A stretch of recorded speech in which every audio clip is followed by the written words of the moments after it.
Hey guys, welcome back to another vlog of Kali Puja. হ্যাঁ, তোমাদের সাথে আমি খুব ছোট ছোট ভিডিও শেয়ার করছিলাম।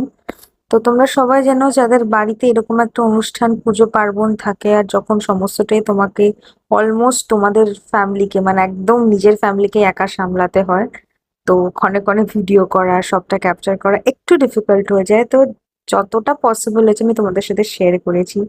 তো পুজোর দিনকে তো প্রচুর প্রচুর কাজের চাপ থাকে, তার মধ্যেও একটু সাজগোজ না করলে কি ভাল লাগে?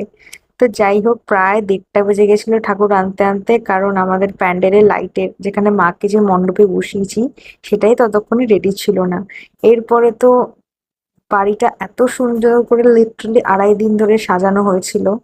তারপরে মণ্ডপটা সাজানো হচ্ছে, তোমরা ডেফিনেটলি জানাবে কেমন লেগেছে। এই পুরোটাই কিন্তু আমার তার আইডিয়া ছিল, যে কিনা পুজোতে তো আমার বাড়িতে আসেনি, কিন্তু ঠিক আমার সাথে কিন্তু দেখা করে মায়ের থেকে আশীর্বাদটা নিতে এসেছিল।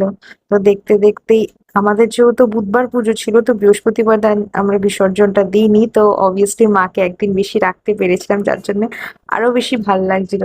তো এরপরই দেখতে দেখতে আমাদের শুক্রবার চলে এলো বিসর্জনের জন্য, সবাই তৈরি হচ্ছিলাম। দেখো, আমার বাবা, আমার দাদা, পাড়ার বৌদিরা সবাই মিলে, আমার মাও ধুনুচি দিয়ে মায়ের আরতি করছিল।